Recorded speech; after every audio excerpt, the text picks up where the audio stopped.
All right. We will let's just go over briefly again the chapters that you will be reporting on.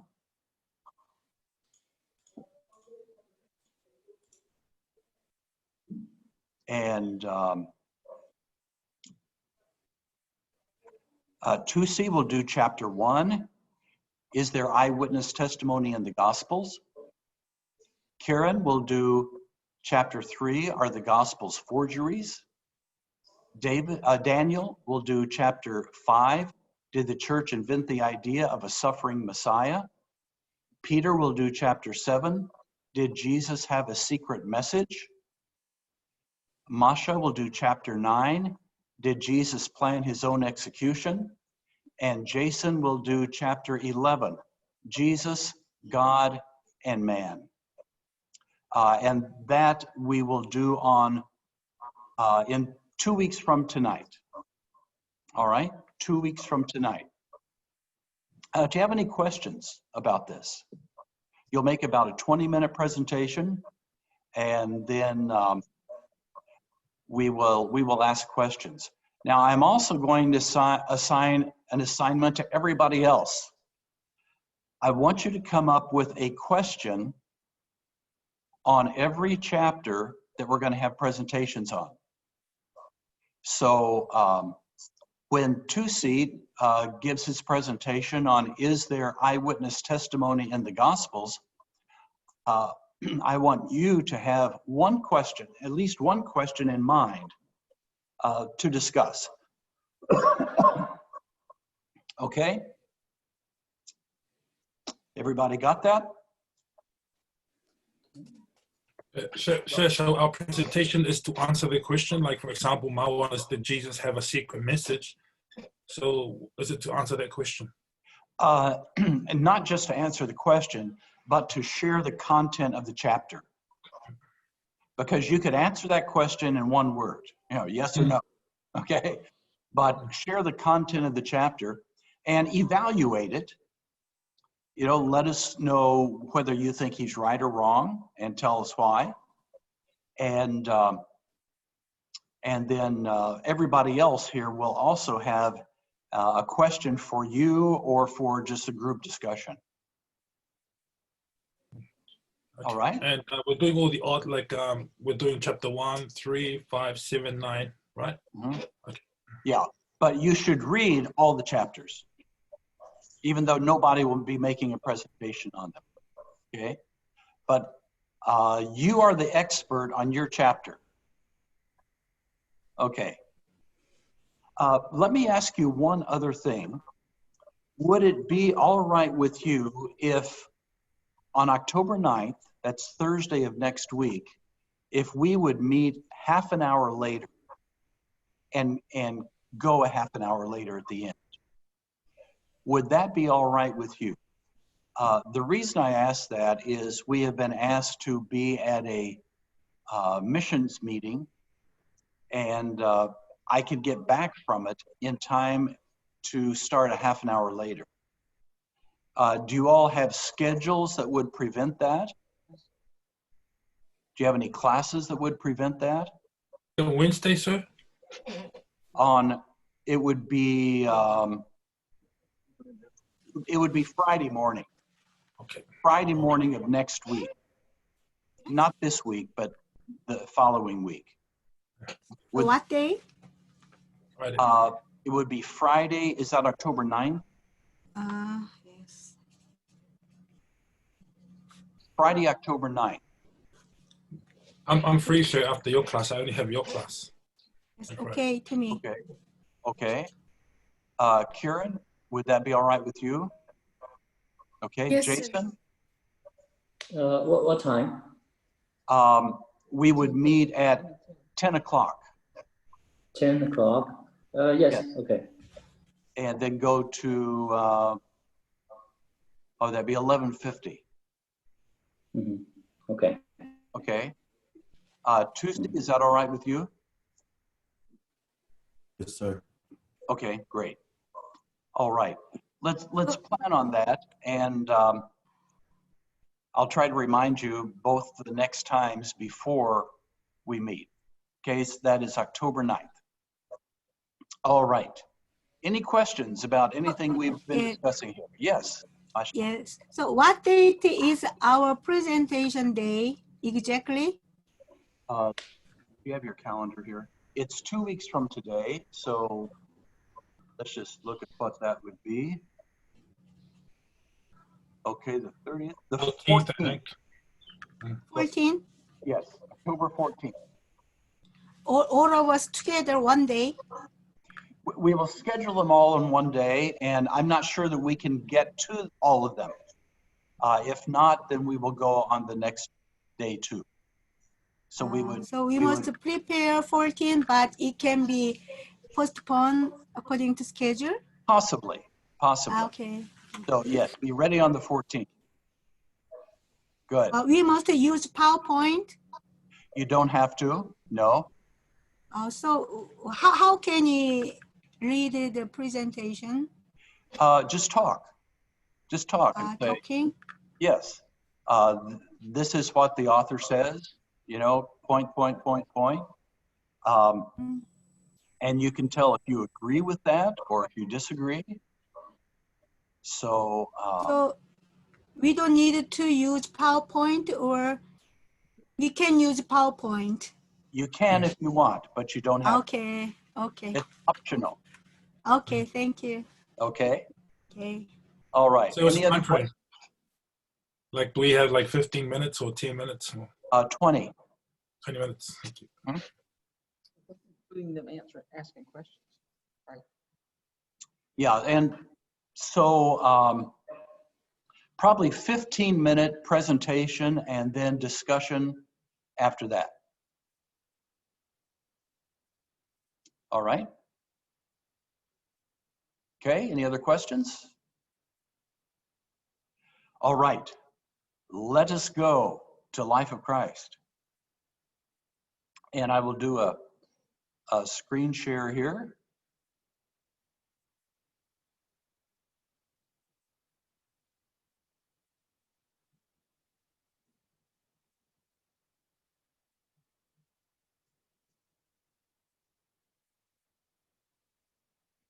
All right, we're going to look at the historical and political setting of Jesus' ministry. So here we are going to be dealing with the context. Could you bring that up so I can see everybody? What was Judea and what was Galilee like when Jesus was there? So we will look at a little bit of the historical here and just look at the historical setting as well as the political setting. In 37 BC, Herod, backed by Roman troops, took Jerusalem. Even though he was a direct descendant, or even though, a direct descendant of the Maccabees was no longer on the throne, Herod married Mariamne, and so he married into the family of Herod. So he wasn't a Jew. He was an Aramean, an Idumean, but he married into the royal family. Here is a map of Herod's kingdom. And you can see on the lower left side is Judea and Samaria. And then right above that is Galilee. Right to the right of Judea and Samaria, we have Perea. We have the Decapolis here, which is in the pink, I guess you would say. And then up to the upper right, we have the area that was under the son of Herod the Great, Philip the Tetrarch, Trachonitis, Botania, and Oronotus. So this was the extent then of Herod's kingdom. Herod managed to keep on good terms with the Roman leaders during this time as they succeeded each other by casting his support to the winners. Herod was a Hellenizer. He built great buildings, including palaces for himself, gymnasiums, baths, marketplaces, all the trappings of Greek culture. But his greatest project was the rebuilding of the temple in Jerusalem. In 20 BC, he began dismantling and replacing parts of the existing temple. And since only priests could go into the holy place, he had hundreds of priests serve as construction workers. But Herod's reign was marred by suspicion and fear. His jealousy and violence kept his reign in turmoil. He put to death his wife Mariamne, his mother Alexandra, and her two sons, Alexander and Aristobulus, as well as other relatives. Herod kept the dietary regulations of the Jews who do not eat pork, and it was said that it was safer to be Herod's pig than to be his son, because he would kill his son, but not his pig. But he was never really accepted by the Jews. As the Jews came to seek a messianic figure, Herod became more uneasy. And this explains Matthew 2:16-18, where it tells us that he had all the young children in Bethlehem slaughtered after the Magi reported the birth of a king. The Magi came seeking the one who was born King of the Jews. What was Herod's title? King of the Jews. And he didn't want to be replaced. When Herod's death approached, he had the leading Jews arrested and commanded that they be executed when he died. That way, instead of rejoicing when he died, there would be weeping. Fortunately, they were released when he died. Here is the sarcophagus of Herod that has been discovered in Jerusalem. We actually have the stone box that Herod's body was placed in. Pretty amazing thing, you know, here's this biblical character, and we have the actual stone box that his body was placed in. Herod had chosen Antipas to succeed him as king of the Jews, but then he changed his mind and chose Archelaus, his other son. That sort of made everything unsettled because of Herod's changing his mind. After Herod's death in 4 BC, two of Herod's sons, Antipas and Archelaus, went to Caesar Augustus asking to be made king of the Jews and take the place of their father. But neither one of them got their wish. Herod's kingdom was divided among 3 of his sons. Archelaus got half his kingdom, Judea, Samaria, and Idumea, and he was given the title of ethnarch, ruler of the people. Antipas was given Galilee and Perea and was given the title tetrarch, which means ruler of a fourth. Philip was made tetrarch over Batanea, Trachonitis, and Oronotus, and he also was given the title tetrarch. This is a map. It's sort of hard to tell on this. Let me go to the next map. This is how it was divided up. So the sort of yellow on the lower left is Samaria and Judea and Idumea. And that is what Archelaus was put over. In the middle, we have Galilee, And then just to the right of Judea, we had Perea. And so Antipas was put in charge of Galilee and Perea. These two areas, they only connect at a small place in the middle there. And then up in the upper right, we have the area that was under Philip the Tetrarch. Let's look at each of these briefly. First of all, Herod Antipas. He ruled from 4 BC, from Herod's death, until AD 39, and he was over Galilee and Perea. He's just simply called Herod in the New Testament. While we're here, let's just look at the fact that there were several people in the New Testament that were called Herod. Herod the Great, in the infancy narratives, is called Herod. So when we read about the time of Jesus' birth, Herod was in power then, Herod the Great. His son, Herod Antipas, who was put over Galilee and Perea, is also called Herod. We call him Herod the Tetrarch. So he appears in the Gospels after the infancy narratives and also in Acts 13:1.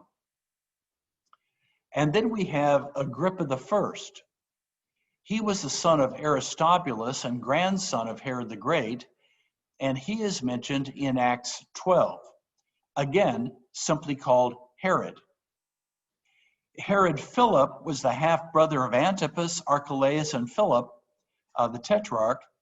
He was the first husband of Herodias. He's mentioned in the New Testament, but he is just called Philip, not Herod Philip. Also, Agrippa II, the son of Agrippa I, we have in the New Testament. He's not called Herod, but he's called King Agrippa in Acts 25 and 26. So it can be rather confusing trying to keep all of the Herods apart. Just understanding which is which. Okay, I'm trying to see you all here on my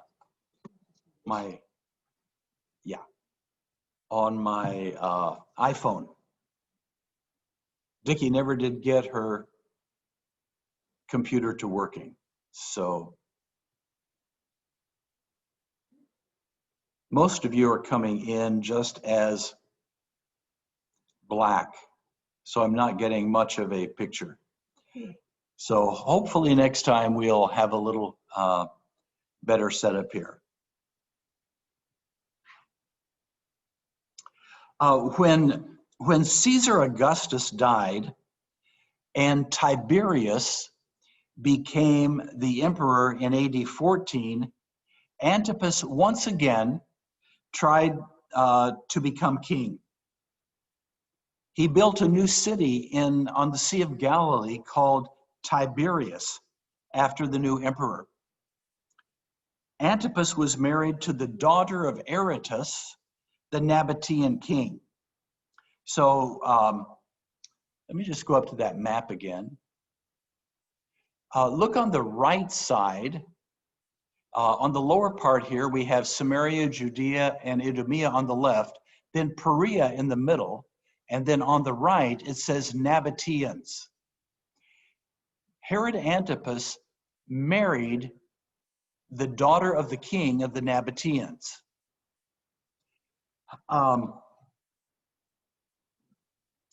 While he was in Rome, he met and fell in love with a woman by the name of Herodias, the wife of his half-brother Herod Philip, and the daughter of his half-brother Aristobulus.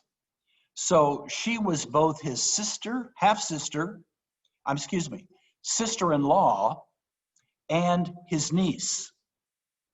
She was also in the family line of the Hasmoneans. Now, this was the the people who came from the Maccabees, and they were considered the legitimate rulers in Palestine.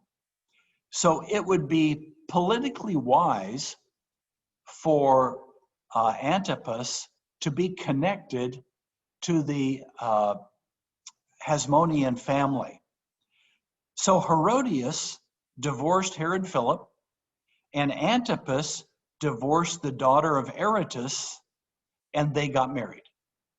So we have Antipas, we have Herodias, both divorcing their spouses and then marrying. Now, this whole scenario stirred up the Jews, who found it very offensive. John the Baptist condemned him, and Herodias made sure that he was executed. Now, you'll remember the story in the Gospels about the feast that Herod Antipas gave for the leading men of his territory. And the daughter of Herodias, Salome, came in and danced before them all. And Herod Antipas was so enthralled with her dance, he said, I will give you whatever you want, up to half my kingdom. And she went to her mother, Herodias, and said, what should I ask for? And her mother said, ask for the head of John the Baptist. And so she did. She went in, she asked for that, and much to the dismay of Herod Antipas, who didn't want to lose face among all the leaders there, commanded that John the Baptist be beheaded, and his head was brought in and given to Salome.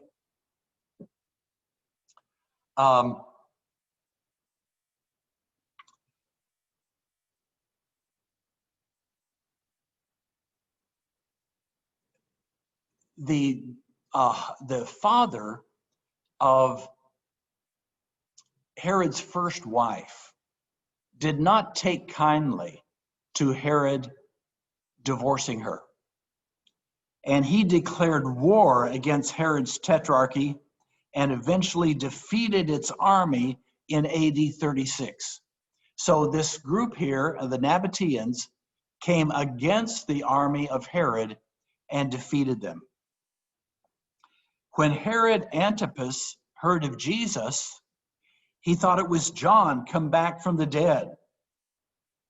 We also have this account given in Luke chapter 13, verses 31 to 32.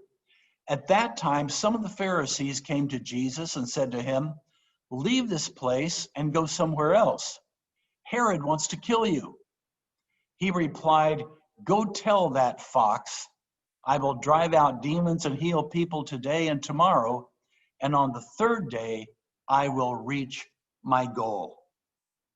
We also have the following account of Jesus meeting Herod Antipas face to face.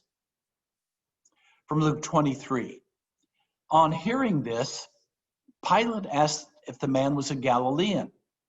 When he learned that Jesus was under Herod's jurisdiction, he sent him to Herod, who was also in Jerusalem at that time. Now, remember, again, this is Herod Antipas.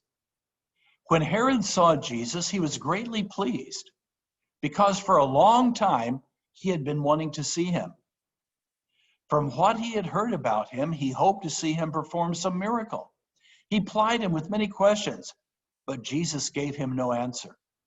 The chief priests and teachers of the law were standing there, vehemently accusing him. Then Herod and his soldiers ridiculed and mocked him. Dressing him in an elegant robe, they sent him back to Pilate. That day, Herod and Pilate became friends. Before this, they had been enemies. Now, in the rock opera entitled Jesus Christ Superstar, we have the scene of Jesus coming before Herod. And it shows a Herod that is mocking, not taking Jesus seriously, wanting him to do a miracle, which we are told, that's what he wanted. He wanted to be entertained by Jesus. He wanted Jesus to show his stuff. And Jesus refused to do it. And it's really actually quite funny. Herod says things like, prove to me that you're no fool. Walk across my swimming pool. Change this stone into bread. You could do it on your head. That kind of thing. Really, really mocking kind of thing. And at that time, I was a student at Fuller Seminary, and I asked Dr. Ralph P. Martin, one of the top New Testament professors in the world, what he thought about this. And he said he thought it was probably picked up pretty accurately the attitude that Herod had. Herod doesn't seem like he was sincere. He didn't take Jesus seriously. And as it says, he and his soldiers ridiculed and mocked him. Eventually, Antipas was banished to Lyon in Gaul by the Emperor Caligula in AD 39. And Agrippa I, the brother of Herodias, took his place as Tetrarch of Galilee. Do you have any questions? Any questions so far here? If you do, just go ahead and speak out, because I can't see all of you all at once.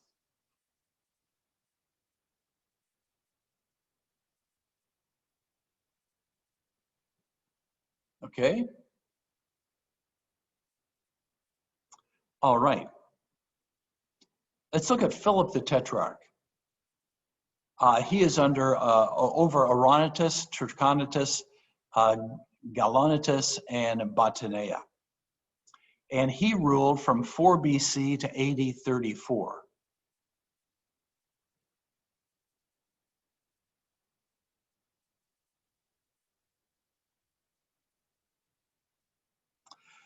Philip was a quiet and responsible ruler.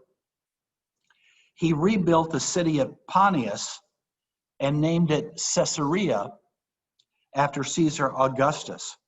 So it is called Caesarea Philippi, meaning Caesarea of Philip. He married Salome, the daughter of Herodias. So the girl that danced before Herod, this is the person that married Philip the Tetrarch. When he died in AD 34, his tetrarchy was put under the control of the Roman leader from Syria, and then in AD 37 was given to Agrippa I.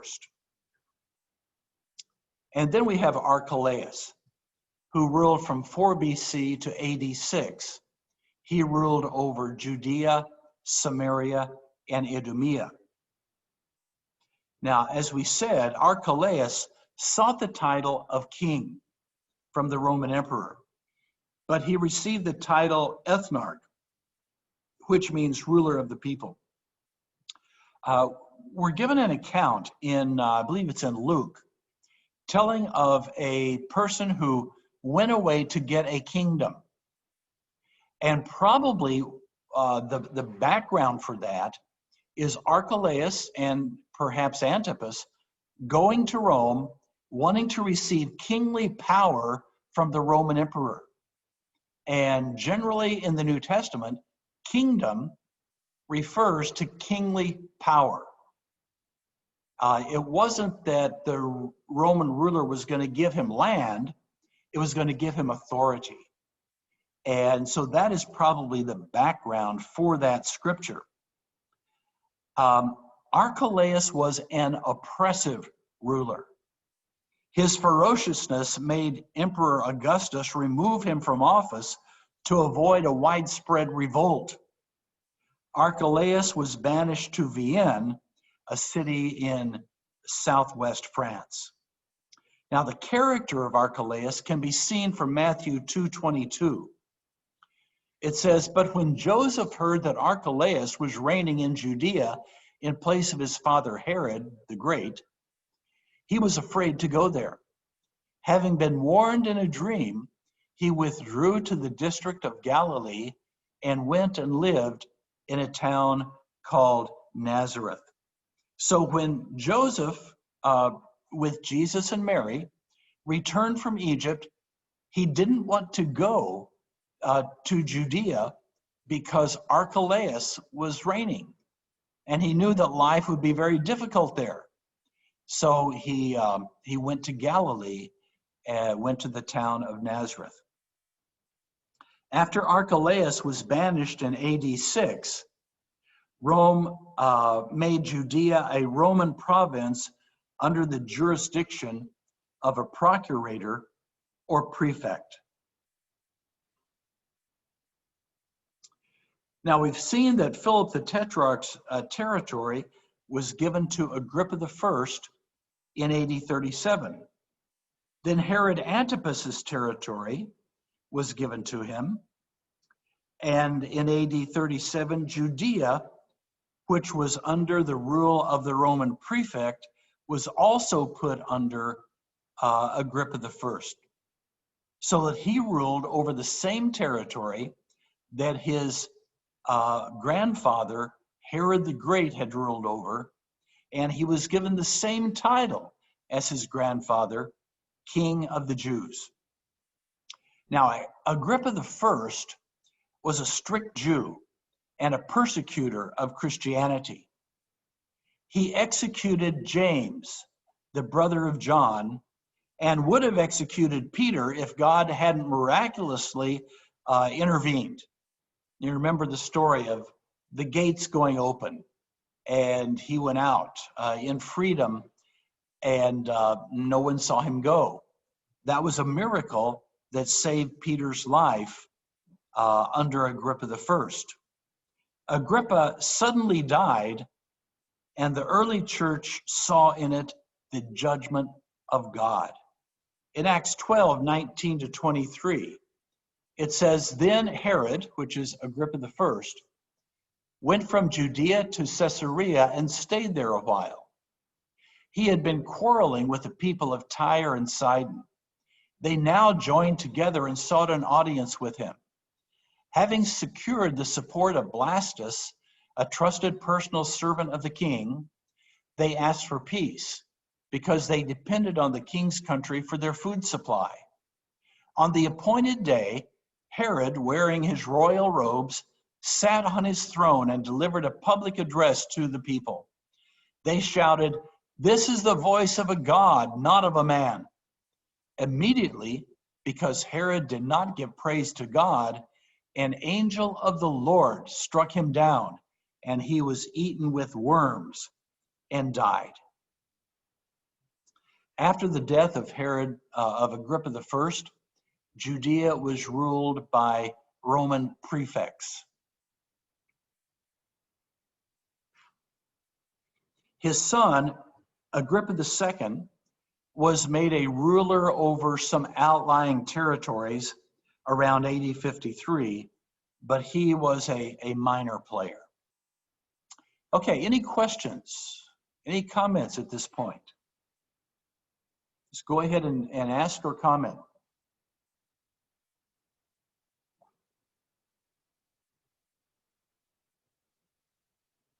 All right, let us look at the Roman prefect or procurator during Jesus' lifetime.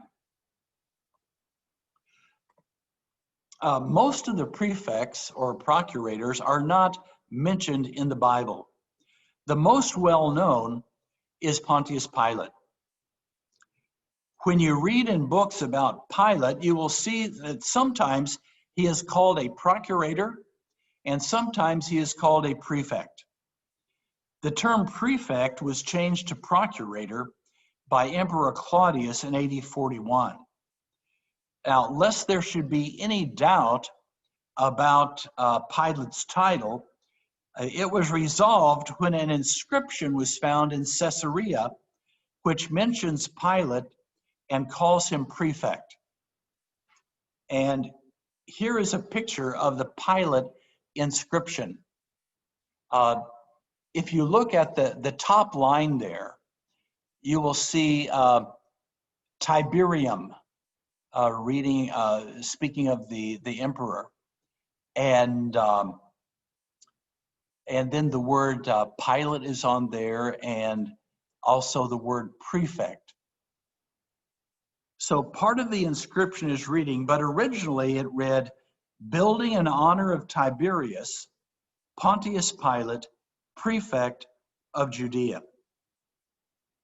But even the description of this inscription in the Israel Museum reads, "Pontius Pilate, procurator of Judea." So even the experts get it wrong sometimes. So this description right here is the one that goes along with that inscription that we just saw, and which is in the Israel Museum, and this is the original inscription. If you go to Caesarea Maritima, there on the coast, where the inscription was found, they have a copy of this, but the original is in this museum. Now, Pilate didn't get along very well with the Jews. His administration was corrupt, and he was guilty of excess violence against the Jewish people.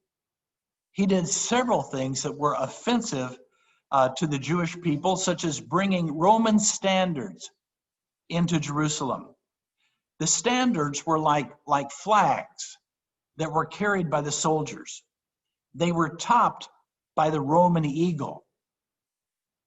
Now, in response, the Jews rioted, and Pilate had to remove the standards.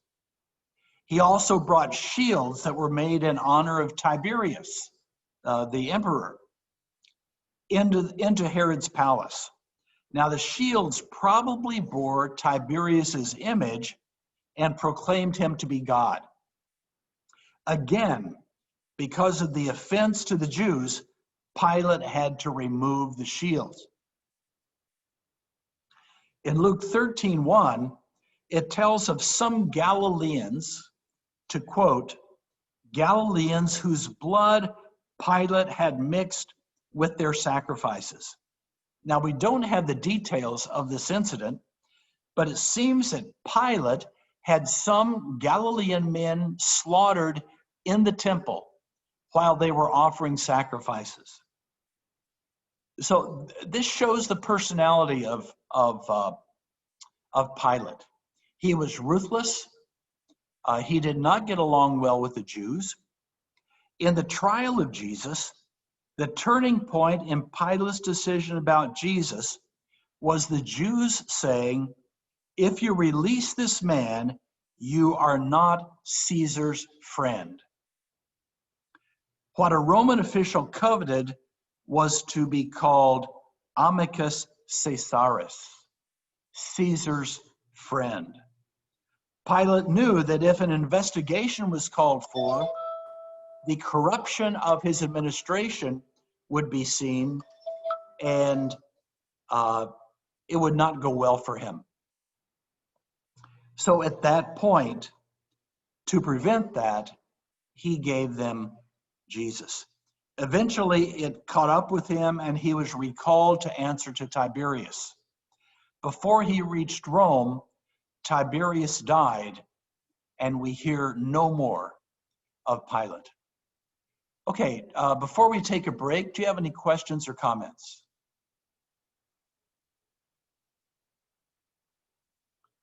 Questions, comments? I am amazed that I have answered all your questions. Everything you ever wanted to know about Jewish history, I have told you. All right, let's take a 10-minute break.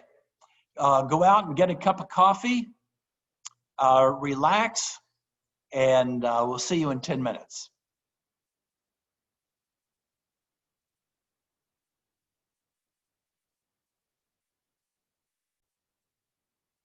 So there was a lot of instability, a lot of tumult in Palestine during the time of Jesus. There were several messianic movements, people claiming to be the Messiah, people wanting to overthrow the Romans and trying unsuccessfully. And all of that was happening during this time. So the political background here is certainly important, and there were important political ramifications to the death of Jesus. So it's important for us to look at the political setting here. Now let us go back to the PowerPoint.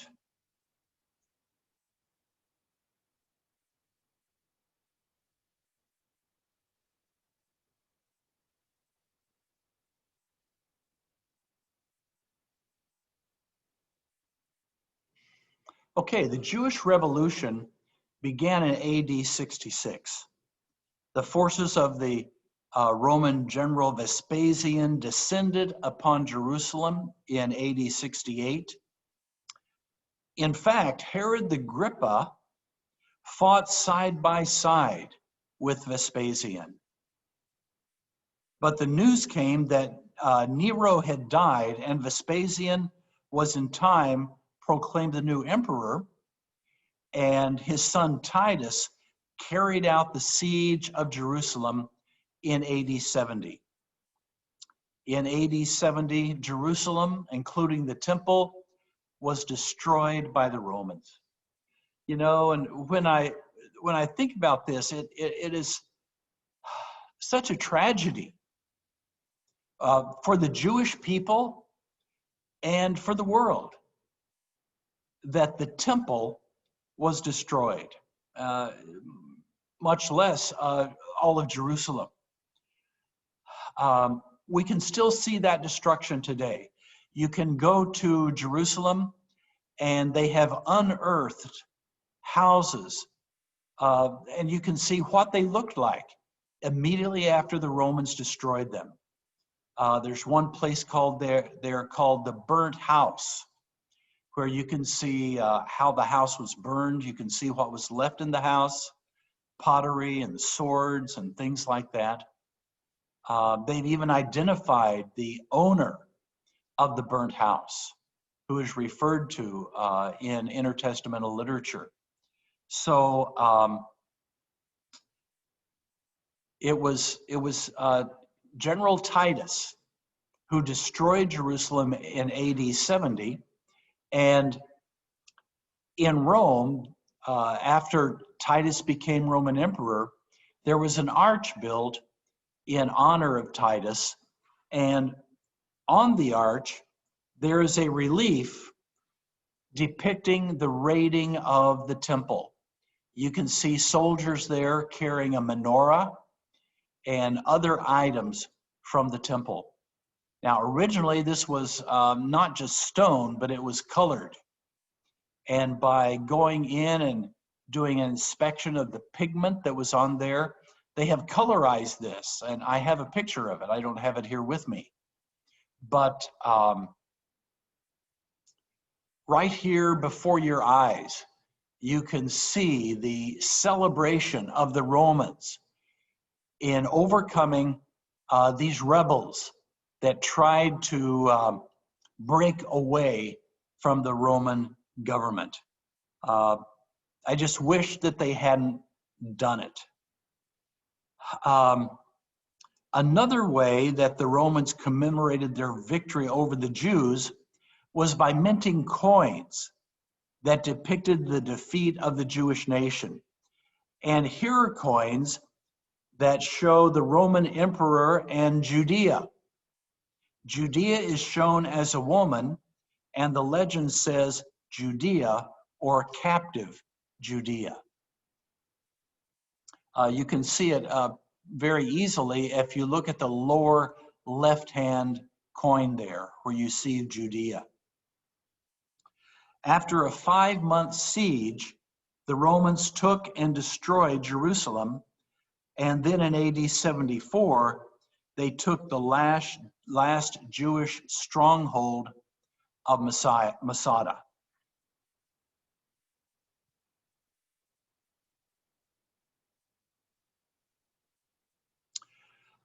This is a genealogy, a family tree of Herod the Great.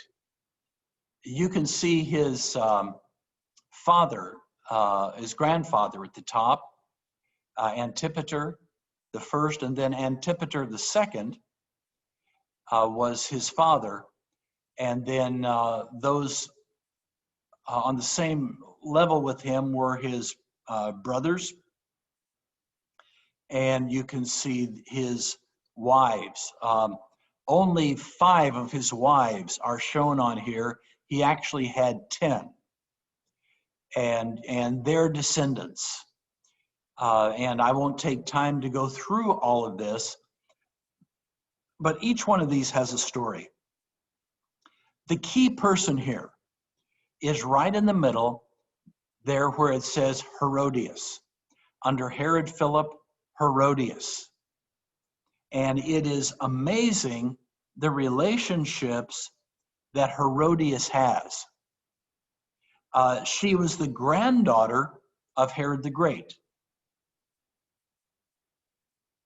She was the daughter of Aristobulus, the son of Herod the Great. And so you'll see her name appearing several places on here. She was a sister of Agrippa the First. She was the niece and wife of Herod Philip, and then his sister-in-law. She was the niece and wife of Herod Antipas. She was the niece and mother-in-law from Salome's marriage to Philip the Tetrarch, and sister-in-law from her marriages to Herod Philip and Antipas of Philip the Tetrarch.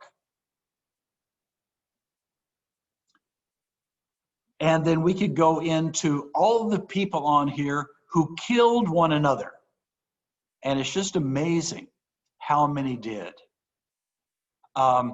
If you look down on the bottom line there, you see the next to bottom line, Agrippa the First. And then you'll have Agrippa the Second on the very bottom line. This Agrippa the Second is the one that's mentioned in Acts. And you'll see Bernice just to his left. Bernice was his sister. And when we are given the account of this in Acts 25 and 26, it mentions Agrippa and Bernice, but we are not told that it is brother and sister living as husband and wife.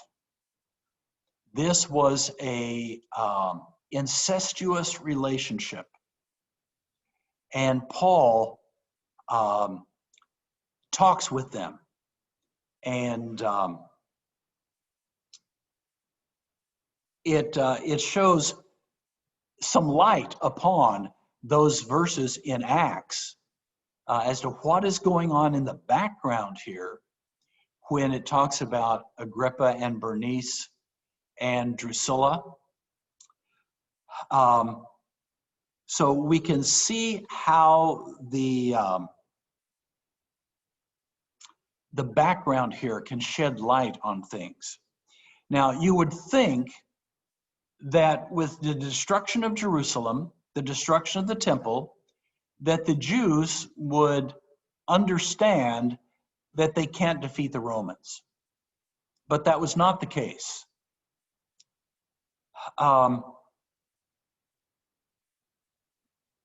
They continued in their revolt later on. In 132, they began a revolt again against the Romans, which of course they lost. And at that point, Jerusalem was made into a Roman city. Jews were forbidden to come into Jerusalem. They would be killed if they went back to Jerusalem. And they did not learn their lessons very well. Now, I would like to take just a moment looking at the Roman emperors during Jesus' lifetime. We have Augustus from 27 BC to AD 14. Originally, his name was Octavian. When he became emperor, he took the name Augustus. He was the first true emperor of Rome, and he ruled wisely. He revived the state religion, and he introduced the imperial cult, the worship of Rome as a state. He introduced that into the provinces. He was worshipped as Lord and God, although he didn't demand such worship. Rome experienced peace and prosperity during Augustus's rule. And it was during Augustus's reign that Jesus was born. It was Augustus who had the census to be taken.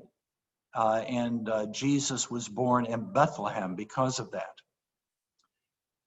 Secondly, we have Tiberius, who ruled from AD 14 to AD 37. Tiberius was the son of Augustus. For the most part, he ruled wisely and fairly, but Augustus insisted that he divorce his wife, whom he loved, and marry Julia, Augustus's daughter. As the years went by, Tiberius became suspicious of those around him, so that those in power breathed a sigh of relief when he died in AD 37. Tiberius was emperor during Jesus' ministry. All right. Here we have the political background of Jesus' life. Pontius Pilate ruled during his lifetime. The three sons of Herod the Great ruled, and before that, Herod the Great himself. And then all of this was under the Roman Empire, where we have Augustus and then his son Tiberius ruling. Do you have questions or comments here? Yes, Professor Dr. Gela. Yes, Masha. Yes. Is there any reason that Jesus came in this political background, historical background on the Roman Empire? I just think it was God's will. You know, Paul said when the time had fully come, and this was the time in God's plan when Jesus should come. That doesn't mean, oh, go ahead. What is the characteristic of the political background of this age to the relationship between Jesus ruling? Relationship with Jesus' reign? Yes. Is there any special reason that incarnation of Jesus is the time, especially under the Roman Empire? I think all we can say is that this was God's plan. Now there are those who say that when Paul says when the time had fully come, that the world was simply ready for Christianity, that there was a hunger for something more than the religions were giving. Now, to a certain extent, that's true. There were mystery religions that were not satisfying to people. The classical Roman and Greek religions had gods who were immoral, and people were dissatisfied with all of that immorality, and the morality of Judaism was appealing. There were many gods in the Roman and Greek pantheon, and so to have a religion that was monotheistic, just one God, was appealing. So the ethics of the Jewish and then Christian religion was appealing. The Roman road system that allowed missionaries to go throughout the Roman Empire facilitated that. The Greek language that was spoke throughout the world Okay. prepared the world, but that doesn't mean that the world simply opened its arms and said, "Oh, this is what we've been looking for, come on, and we're going to join you." In fact, there was great persecution. Pliny the Younger, in writing to the Emperor Trajan shortly after the turn of the century, tells about torturing slave girls in order to get information from them. Now, torture was no easier for people in the first century than for people now. And so I think the bottom line here is that all we can say is it was God's timing. God knew that the time had fully come. Was the world prepared for Christianity? Well, in a sense, yes. In a sense, no. Thousands of people were martyred for their faith in Christ. So it was simply God's plan. I think that's all we can say. Yeah. Okay, thank you. Okay. Any other questions, comments? So, Peter here. I just wanted to clarify something that you said. I don't know if I've heard it correctly. So Augustus forced his son Tiberius to divorce his wife that he loved to marry his own sister? Yes. Now, I'm not sure if it was his full sister or half sister. I would need to check that out. Yeah. But yes, that is what happened.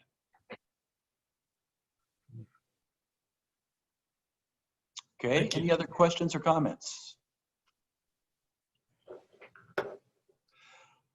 It was an interesting time when Jesus came, a time of great instability in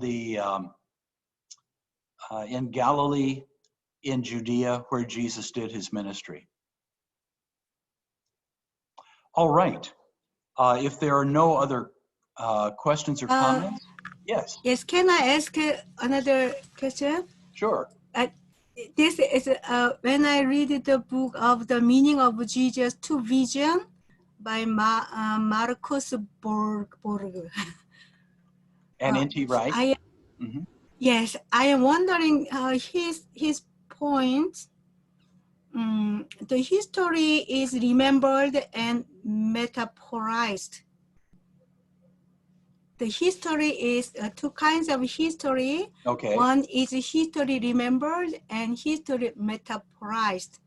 And he insists the Canaan, the event of Canaan, the wine of the changing the water into wine. Uh-huh. He said that that is not actual historical fiction. Mm-hmm. It is just a metaphorized history.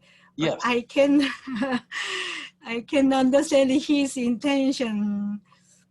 Okay. Generally, theologians said like that. Okay. In that book, we have Marcus Borg, who is a liberal, and N.T. Wright, who is conservative. And so in that book, you will see a liberal speaking what he believes is true, and a conservative speaking what he believes is true. So Borg does not believe that the turning water into wine was historical. He thinks that it is a myth. It is a metaphor. And that is what many liberals believe. So the value of that book is for you to understand how a liberal deals with the history of the New Testament and how a conservative deals with the history of the New Testament. We would disagree with Borg. We do not believe that this is metaphorical. We believe that it is actually historical. If you had been there with a video camera, you could record it, and then you could play it back, and you could see that the water was turned into wine. You could see that Jesus walked on the water. You know, you could see these miracles. They are not metaphors, but in that book, you will get to see a liberal giving the liberal position. And I also think when you read that book that you will see that the liberal position is defective. It won't stand up. So, yeah, that is a very interesting book. And I hope that you know, as you read what Borg says, you in your mind, you are understanding this is a liberal speaking. Okay. He is coming from a different place than I am coming from. And so it's to help you understand that viewpoint. Okay? So we don't need to follow. We don't need to follow his. No. Yeah. See, Okay. Okay. at APTS, we talk about critical thinking. Okay. Critical Thank thinking. you. We think through what we are reading, and we are analyzing it, and we are saying, is this true? Should I follow this? Now, in that book, we are going to follow right a lot more than we're going to follow Borg. However, there may be places where we don't follow right. So we need to be thinking critically all the way through. What is right? What is wrong? What is right? What is Borg? Now that is a pun. That's a joke. But Thank you so much. okay. So do all the rest of you understand that? So in that book, even though we have Borg writing there, we are not going to say, hey, this is what you need to believe. Because we need to think critically and realize going in, Borg is a liberal. And Yes. so we need to understand that. Okay. Yes. Okay. Thank I've you. sermonized here enough, I guess. Any other questions or comments?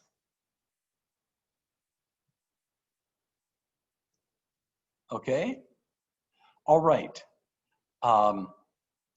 We will stop this screen share then.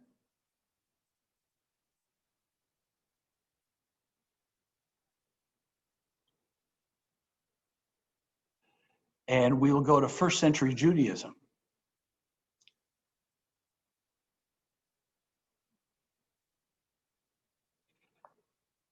And let me change my notes here.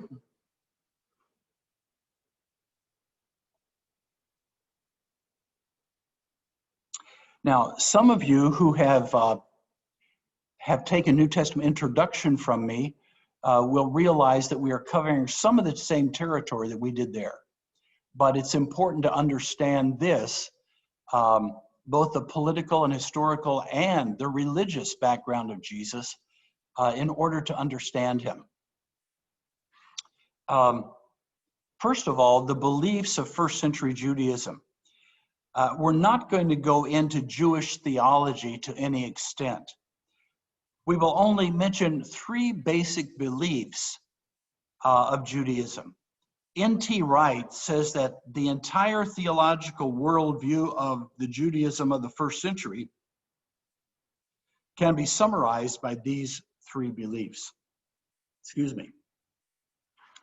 Number one is monotheism. And this is the belief in one God. This is the most basic and important of all Jewish beliefs. Now, this doesn't mean that the Jews worshiped one God among many, It means that there is only one God. There is no other being that can be called God. There are other spiritual beings, but none of them are on the level of God. Many times, Isaiah says, I am the Lord, and there is no other. And the Shema, the prayer that the Jews prayed every day, was, Hear, O Israel, the Lord our God, the Lord is one. I am the Lord, or I am God, and there is no other. So monotheism is the first major belief of the first century Judaism. The second is election. And this is the belief that God chose Abraham and his descendants as his special people. Unfortunately, they often looked at it as a privilege rather than a responsibility. Rather than being a light to the Gentiles, they became the enemies of the Gentiles. And the third is eschatology. Eschatology is a belief that God has a plan for this world and that he is working out in the present. There is a future for the people of God. Now, this was unique in Near Eastern culture. In other cultures, time was viewed as cyclic in nature, that that time went according to the seasons of the year, and we have a repetition, time after time after time. Of course, this is very important for the New Testament. Jesus came fulfilling the prophecies of the Old Testament. God had promised that in the future, he was going to do a work. And when Jesus came, he came fulfilling those prophecies. So the New Testament is a thoroughly eschatological book. Eschatology doesn't just mean who is the Antichrist. It doesn't mean what about the tribulation or the new heavens and the new earth, the millennium. The whole New Testament is eschatological. When Jesus comes, when John the Baptist comes saying, prepare the way of the Lord, when Jesus comes saying, the time is fulfilled, the kingdom of God is at hand, where he says, if I, by the Spirit of God, cast out demons, the kingdom of God has come upon you. This is eschatology. Wright says, there is one creator God who has chosen Israel to be his people, giving her his Torah and establishing her in his holy land. He will act for her and through her to reestablish his judgment and justice, his wisdom and his shalom throughout the world. So here we have monotheism, we have election, and we have eschatology. And by the way, in that first line, when God is not capitalized, that is not a typo. At that point in his career, Wright wasn't capitalizing God. He does now, but he still doesn't capitalize things like Holy Spirit, which is a peculiarity of him. So the three major beliefs of the Judaism during Christ's lifetime are monotheism, eschatology, and election. Questions or comments here?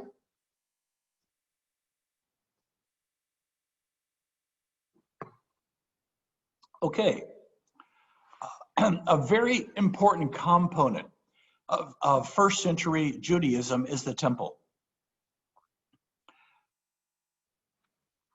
We have 3 temples According to some, we have three. According to some, we have two. Here are the temples that I'm going to mention, the way I'm going to mention them. First of all, there was Solomon's temple. Solomon's temple was built in 950 BC in the 11th year of Solomon's reign. Solomon's temple was certainly spectacular. It was destroyed, however, in 586 BC. The first temple was destroyed when the Jews rebelled against those in power. And then, of course, again, it happened in AD 70. The second temple. The second temple was built after the return from exile between the years 537 and 516 BC. We know very little about this temple. Certainly in splendor, it was much inferior to Solomon's temple. The Ark of the Covenant was taken or destroyed in the exile and had disappeared from the pages of history, Indiana Jones notwithstanding. Do you know what that's talking about? Indiana Jones? In the movie Raiders of the Lost Ark, they take the Ark and store it in a large warehouse in Washington, D.C. Well, that is fiction. I believe that probably the Ark was destroyed. Although there are Jews today who believe that the Ark was not destroyed and it will be put into a new temple. So the Holy of Holies did not have an Ark in it. This temple stood for almost 500 years, longer than either Solomon's temple or Herod's temple. The second temple was never violently destroyed. It was replaced section by section by Herod's temple.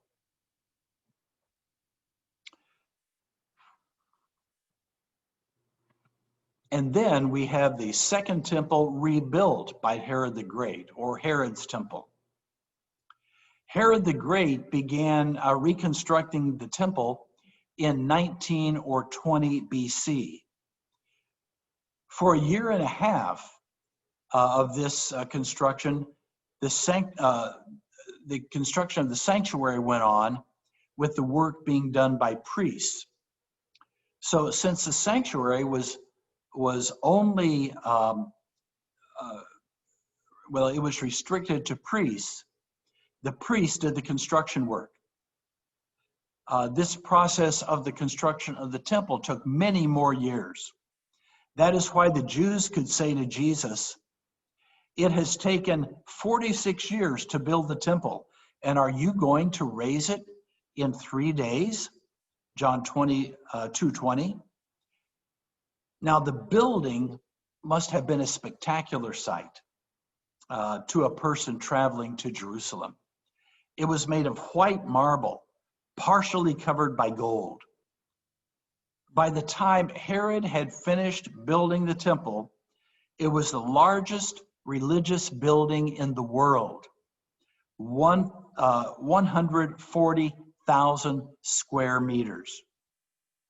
Philo, the first century Jewish writer, said, "The buildings of it are of most exceeding beauty and magnificence, so as to be universal objects of admiration by all who behold them, and especially to all foreigners who travel to those parts, and who, comparing them with their own public edifices, marvel both at the beauty and sumptuousness of this one." I think of Paul going to Ephesus and seeing the temple of Diana or Artemis. That was just a marvelous work of architecture. It had people from around the Roman Empire enthralled with its beauty. But when Paul went there, I think it probably didn't impress him all that much, because he had seen the temple in Jerusalem. And he saw something that was probably a lot more beautiful than the temple of Artemis. Now, here is a visual comparison between Solomon's temple and Herod's temple. So if you compare the size of the two, you will see that Herod's temple was much, much larger than Solomon's. The temple was made up of several sections. On the outside, there was the court of the Gentiles. Anyone could go into this part of the temple. Within that, we had the temple proper. This was restricted to Jews. A sign has been discovered which hung in the temple. Here is that sign. And this is what it says. No man of another nation to enter within the fence and enclosure around the temple. And whoever is caught will have himself to blame that his death ensues. In other words, if you go past this gate, you will die. It was capital punishment here. There was the outer court, which was also called the women's court. Women could go into this part. On the western side, there was the court of the Israelites, or the men's court. Women could not go here. They were excluded. Within the court of the Israelites was the court of the priests. And then within that was the sanctuary. It was made up of the porch, the holy place, and the Holy of Holies. And here we have a drawing of the way that it would have been. On the outside of this, to the right, we would have the court of the Gentiles, where anyone could go.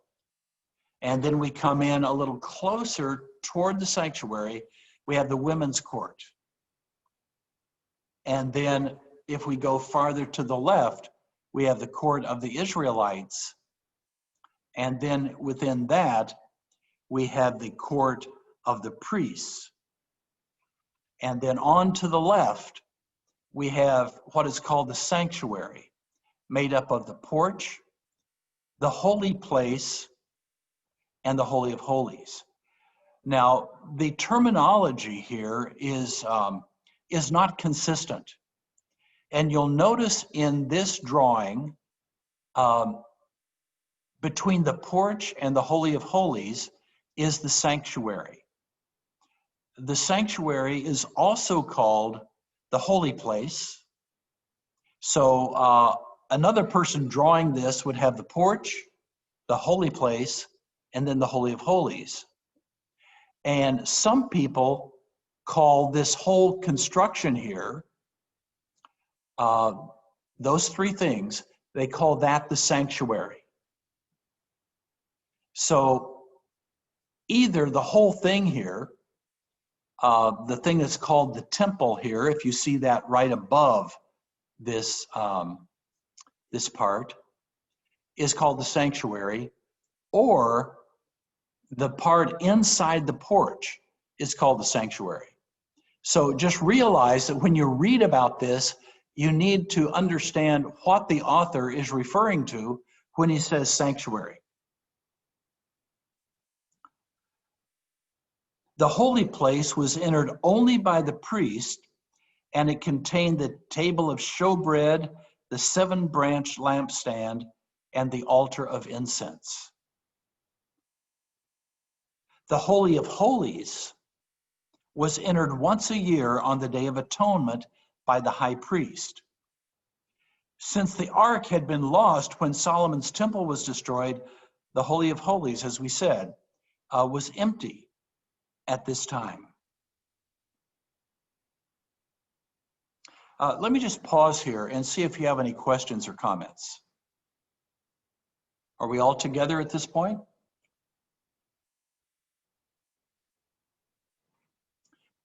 All right. What did the temple look like? Here are some drawings that it may have looked like. This is what people speculate it looked like. Here is another drawing.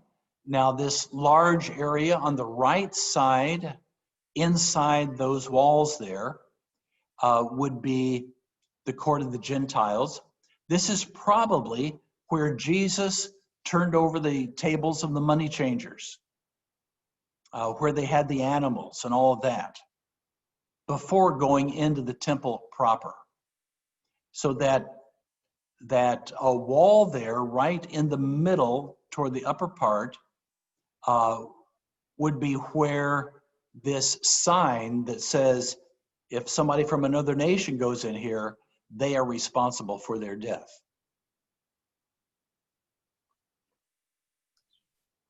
So, Here, yes.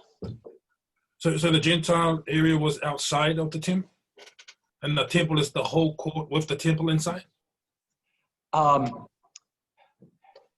Here again, we have a terminology issue. You could call that there are three things that are called the temple. This whole enclosure, the whole big thing, can be called the temple. And so when Jesus cleansed the temple, he probably did it in this outer part. And then if you go on inside there, you will see that that section inside there, that is called the temple also, or the temple proper. And then there are some people who call what we might call the sanctuary, call that the temple. So, you know, we have to disentangle our terminology. So when Jesus cleansed the temple, it probably was not inside the temple proper. It was probably in the court of the Gentiles. Okay? Yeah. Okay? And also, sir, when the ark was lost, and the Holy of Holies was empty, when the priests go in there to like once a year, was that still happening when the ark was lost? It's Yeah. not there anymore? It was happening when the ark was lost, yes. So they continued having Yom Kippur, the Day of Atonement, on which the high priest would go in, but there simply was not an ark. Oh, wow. Yeah. Okay. That changed everything. Yeah. Yeah. Okay, we have to stop here. We'll finish this up quickly the next time, and then we will go in onto the next section. Any questions or comments quickly before we go on? If not, we will stop here, and we will see you next time. So you'll need to be reading in Hutchinson, okay? So in 2 weeks, we're going to have the reports. All right, God bless you, and we will see you on Friday. Thank you, sir. Thank you. Thank you. Lord bless you. Bless.